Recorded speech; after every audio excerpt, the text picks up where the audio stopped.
Chef Stein convida.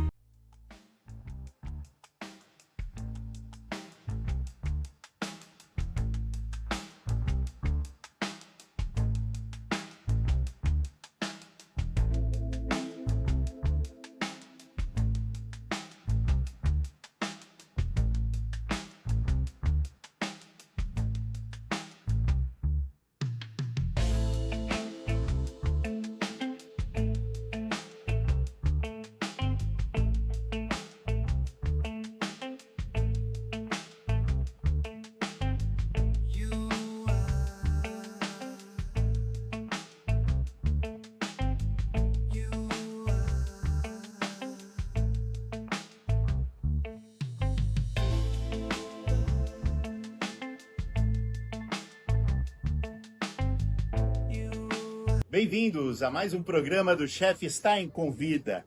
Hoje o nosso tema será a cerveja e um pouco da sua história. Um brinde!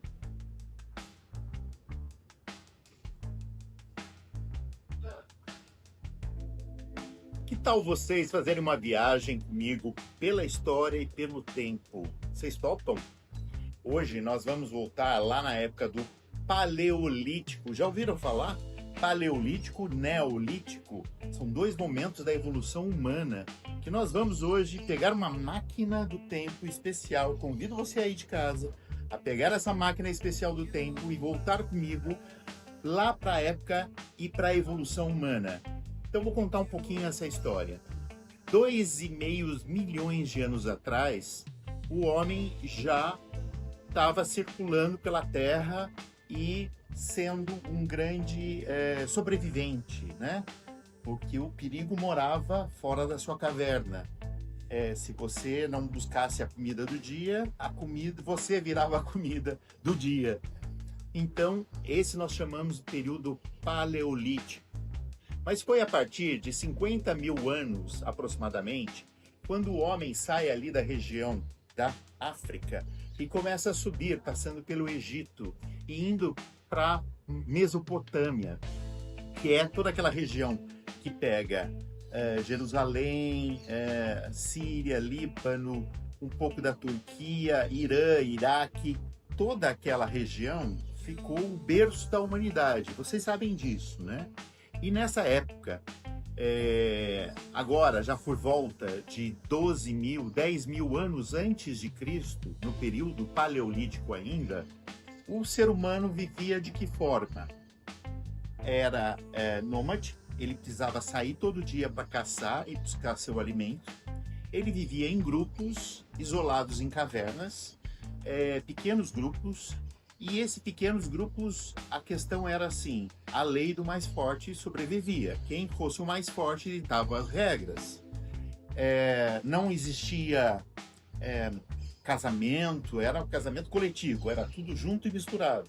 Então os filhos eram de várias pessoas misturadas e tudo isso era uma convivência de sobrevivência. E aí, esse grupo, imagina vocês, precisava se alimentar. Então todo dia tinha que sair da caverna em busca desse alimento. Então precisava de uma estratégia. Olha aí o nosso cérebro já evoluindo até chegar nos dias atuais. E aí, vamos buscar o alimento de hoje fora da caverna. Então, imaginem vocês, provavelmente lá fora vai estar nevando, vai estar frio, está cheio de animais perigosos. Então, nós precisamos sair em pequenos grupos nômades e ir atrás desses alimentos. Então, nós andávamos em grupos pequenos, se alimentávamos dessas caças, mas muitas vezes o alimento que a gente trazia para dentro da caverna era vamos usar o exemplo, uma zebra. Uma zebra foi atacada pelos leões. Então os leões vão lá e comem aquela carne. Eles ficam ali 2, 3 dias comendo aquela carne. A segunda leva de animais são as hienas. Também muito predadoras e perigosas para o ser humano ainda chegar perto dessa carne. Então, esperamos as hienas comerem e digerirem o tempo que elas têm. Aí se vão mais 3 ou 4 dias. A hora que elas estão saciadas, elas vão embora e largam o restante. Aí o grupo de seres humanos que está na moita esperando vai até essa zebra atacada para se alimentar. Imagina vocês, o estado dessa carne já está apodrecendo, já está fedido, já está em decomposição. Mas era o que tinha para hoje, era a proteína que a gente tinha acesso. Então era mais seguro esperar os maiores animais atacarem primeiro, terminarem o ciclo deles e depois o ser humano tinha acesso a essa carne, né? E aí se chegava a essa zebra, como a gente está usando como exemplo, e se alimentava disso. Muitas vezes levavam para a caverna de volta para distribuir para o grupo que estavam lá nesse momento, esperando o alimento do dia. Uma dessas andanças, dia desses, lá no passado, esse grupo estava caminhando e conseguiu enxergar uma poça toda cheia de uma espuma escura. Um detalhe, esses dias atrás tinha tido uma tempestade muito forte, muitas rajadas de ventos e muita água caindo. E esse grupo passa embaixo de, vamos supor, de uma mangueira, mangas maduras no pé. Imaginem essa situação. E essa tempestade, com a ventania, derrubou essas mangas maduras e caíram nessa poça de água embaixo dela. O que acontece ali? O que eu estou contando para vocês, pessoal, é o processo, o primeiro contato do homem com o álcool na natureza.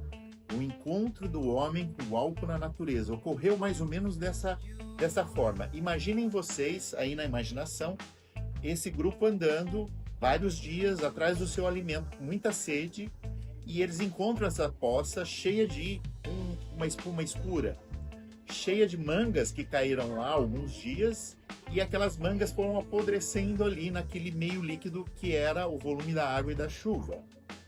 O que acontece ali? A manga não é cheia de açúcar natural? Então, os micro-organismos atacam aquilo ali, essa fruta, que no caso eu estou explicando para vocês como se fosse uma manga, e vão comendo esse açúcar e transformando o açúcar em álcool etílico etanol, mais o gás carbônico. Então, por isso que aquela poça de água era uma nuvem com uma espuma por cima. Aquilo estava se fermentando, um processo natural de fermentação. Mas aí, não era só com a manga que acontecia isso. Também a gente consegue falar sobre o hidromel, que foi a primeira bebida que o ser humano teve contato com a natureza e o álcool presente nela. Então, o hidromel, pessoal, acontece quando esse grupo de pessoas sai à procura de alimentos e, em vez da manga que nós usamos como exemplo, imaginem vocês um favo de mel de abelhas, também com a ventania, cai nessa poça de água. Esse mel percorre por essa poça d'água e o açúcar, que é muito abundante ali, começa a fermentar espontaneamente. Aí se dá origem da primeira bebida fermentada, descoberta pelo ser humano na natureza, o hidromel. Logo mais tarde, aí sim o homem tem acesso às cevadas, primeiras cevadas selvagens, trigos selvagens. E depois que ele começa a dominar esses grãos, aí a gente já vai entrar no período neolítico, que aí já é de 10 mil anos até 3 mil anos antes de Cristo. O homem começa a dominar os grãos e com isso ele começa a fixar território. Também uma curiosidade, as primeiras cidades nascem daí. Esses primeiros locais onde o ser humano para poder plantar os seus grãos, é aí que dá origem às primeiras vilarejos que depois viraram grandes centros comerciais e de moradia de seres humanos. Nós já estamos no período neolítico, pós-paleolítico. Paleolítico até 10 mil anos antes de Cristo, neolítico de 10 mil a 3 mil anos antes de Cristo. E o que acontece no período neolítico? Já não estamos mais atrás dos alimentos. Nós paramos e dominamos os instrumentos. Começamos a dominar a roda, nós já temos o fogo como nosso auxiliar, E agora a gente precisa criar raízes, literalmente. Então as pessoas param, normalmente perto de um rio, e começam a observar que aquela manga que vocês viram no pé madura, ela cai e ao mesmo tempo ela brota e começa a dar outra mangueira. Nesse período de grandes viagens, de passar todo o ano naquela região, a gente percebe isso. Que os frutos que caem das árvores caem no chão, brotam e nascem e dão outros frutos. Essa sacada do ser humano fez com que ele pare e crie o período neolítico, aonde ele vai cuidar dos grãos e vai fazer disso o maior bem que ele tem. Aí entra o período da cerveja, da cevada. Ainda uma cevada selvagem, que eu tenho que ir, principalmente, como eu falei para vocês, nessa região onde é Irã, Iraque, um pedaço da Turquia, nessa região, nesse momento da humanidade, essa região é muito fértil e são grandes planícies aonde oferece essa cevada e esse trigo selvagem facilmente para esse ser humano. Também oferece carneiros, cabras selvagens, porcos selvagens. Então esse ser humano ele vai à caça, mas também vai cortar esses alimentos. E aí ele leva para casa dele, agora não mais a caverna, ele leva para casa dele, para a cabana, que provavelmente ele está perto de um rio, né? Ele precisa muito da água. E aí o que acontece? Ele guarda essa cevada e essa cevada às vezes toma chuva e ele aprende a fazer um movimento de descobrir o formato do pão. Então, o trigo, a cevada ou o trigo selvagem faz com que esse ser humano dessa época manipule esses cereais e produza o pão fermentado na natureza. Então, ele não é inventado, ele é descoberto. A natureza, por observação, o ser humano observa isso na natureza e começa a entender como é esse processo. E o que acontece com a cerveja e com o pão?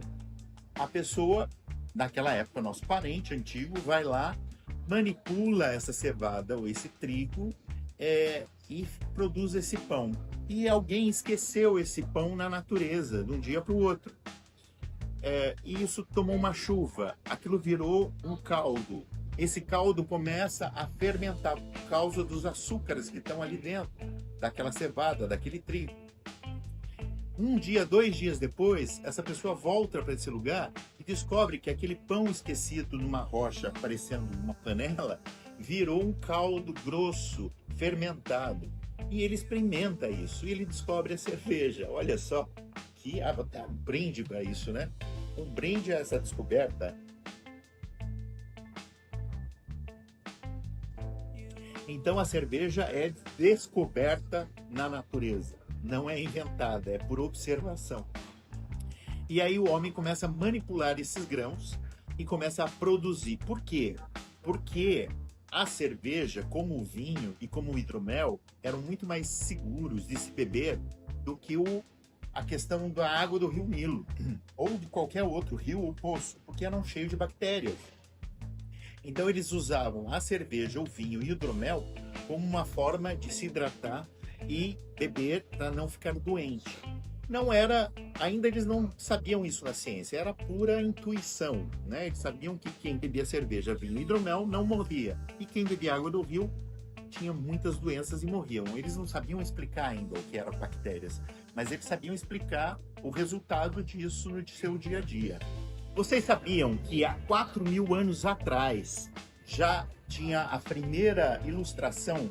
A escrita ainda não existia. O primeiro desenho, onde mostravam, possivelmente, na época lá da região dos faraós, 2 pessoas bebendo cerveja com um canudinho de bambu.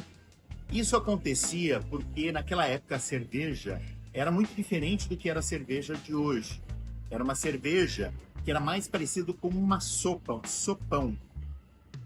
E nesse caso das 2 pessoas bebendo essa bebida, essa cerveja, é porque muitas vezes eles colocavam frutas, colocavam ervas, colocavam palha dentro desses potes grandes de barro, aonde eles produziam e deixavam a cerveja fermentar.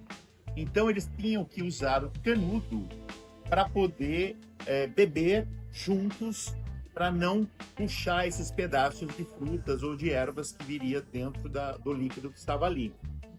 Vocês sabem também que é um dos primeiros sinais de hospitalidade essa questão há 4.000 anos atrás de você dividir uma bebida com alguém usando o canudinho, no caso um canudinho de bambu. Outra curiosidade muito interessante é que na época das pirâmides, a gente fala que o primeiro happy hour do planeta acontece ali. Por quê? Porque depois de você carregar aquelas pedras gigantes num dia terrível, a sua forma de pagamento ou seu jantar era um sopão, eram litros de cerveja que eram te dados como forma de pagamento. E o jantar era uma sopa bem grossa, que era a cerveja da época. Então, era uma mistura de pão com cerveja, era um sopão. Isso acontecia para a alimentação das pessoas que trabalhavam com aquele esforço físico muito grande, e também era já uma forma financeira de troca, era moeda. Então a cerveja vira uma questão de troca, de dinheiro. Você sabia disso?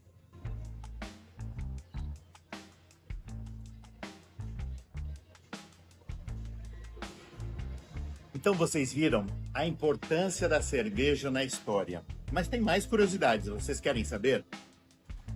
No período neolítico, que é de 10.000 a 3.000 anos antes de Cristo, é onde o homem para poder, por meio dos grãos, mudar o seu estilo de vida. É como se a gente subisse um degrau de inteligência, de exploração do planeta. Por quê? Porque a gente começa a entender que esses grãos podem nos trazer o alimento na época da fome.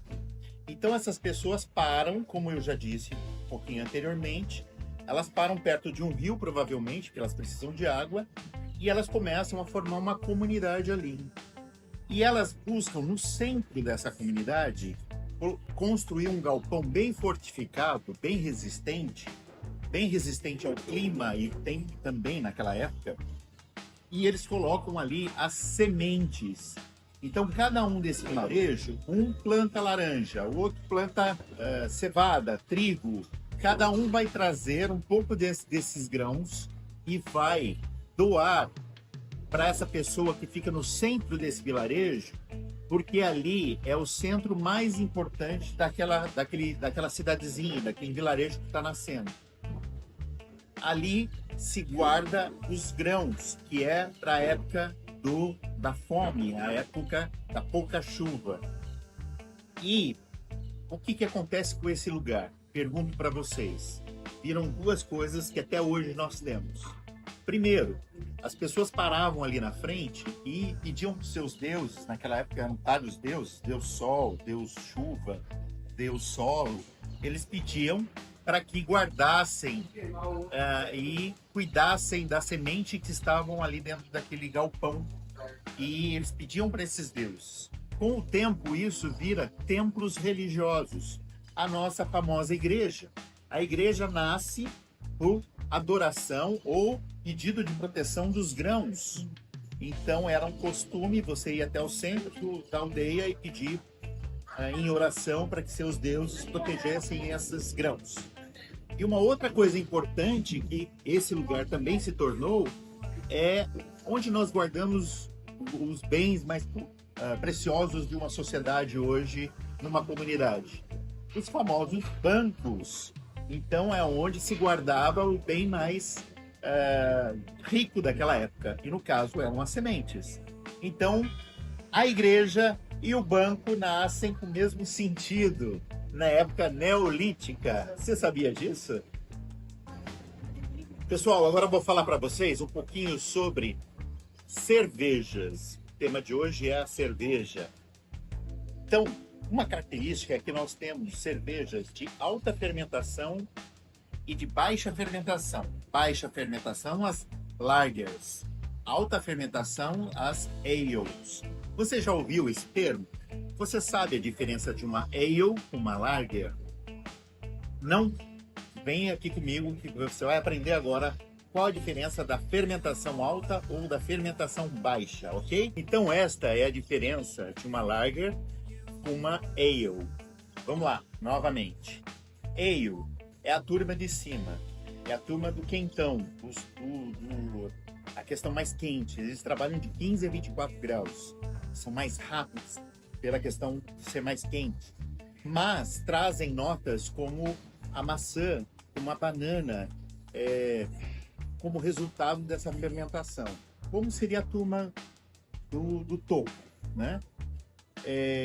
Exemplos, uma IPA. Agora, a Lager são a turma de baixo, que gosta do frio. Eles trabalham de 7 a 15 graus, são mais lentos, mais focados. Eles vão atrás do frescor, do resultado final na boca. Então, temos essas duas turmas de processos de cervejas. Aí eu vou dar como exemplo a Pilsen e a Bock. São duas cervejas de baixa fermentação, da turma de baixo, mais frio, mais devagar, mas mais focado. A turma de cima, Ale, a IPA, com mais resultados florais e frutais no aroma e no palato. Você sabia disso?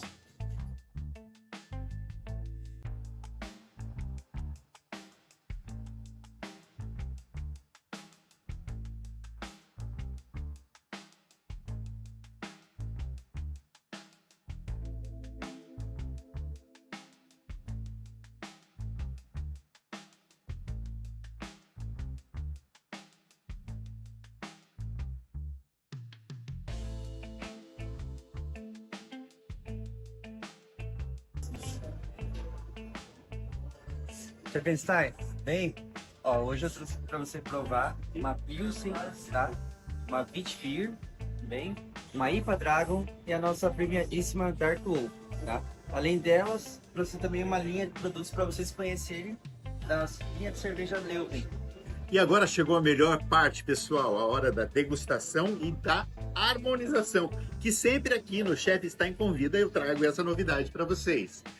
E aí o Pedro aqui trouxe para mim uma Pilsen, uma Witbier, que é uma cerveja de trigo, uma IPA, que é super aromática, e uma Dark Wolf, que é uma cerveja escura, que traz características que eu vou harmonizar. Esperem para vocês verem o que eu vou harmonizar, que vai ser uma delícia. Vamos lá? Uma Pilsen, olhando no cardápio deles, eu separei para vocês um dadinho frito, que é uma delícia, não é, pessoal? Então esse dadinho, a fritura, e a Pilsen vai trazer e vai envolver essa gordura da fritura e vai neutralizar, vai ficar maravilhoso. Vamos lá?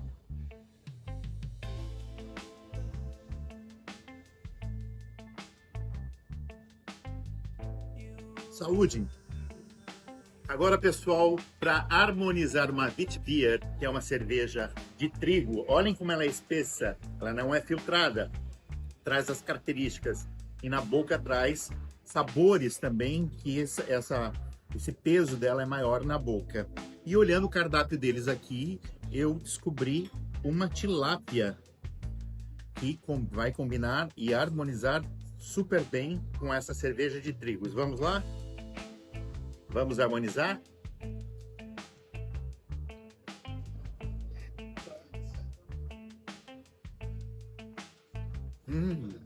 Maravilhoso! Recomendo vocês, venham ter essa experiência aqui em Piracicaba, no bairro Monte Alegre. Eu vou colocar para vocês o endereço aqui da cervejaria, tá bem? Agora, pessoal, para harmonizar com essa IPA, tá super aromática aqui, aromas de frutas. Nossa, bem aromática. Eu separei no cardápio deles um porquinho pururuca, que vai combinar com toda essa complexidade de sabores e aromas que essa IPA traz. Então, porquinho que vai estar equilibrado com essa cerveja. Vamos lá?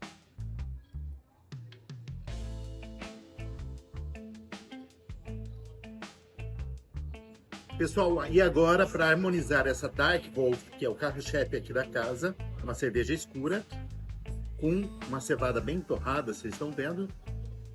Aromática também, já traz essa parte mais a torra.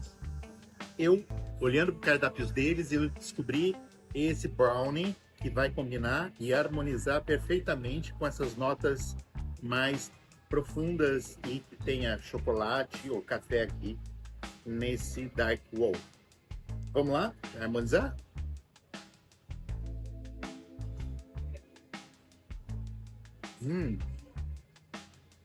Realmente. Uma experiência que eu convido a vocês a terem aqui. Saúde! Viva a cerveja!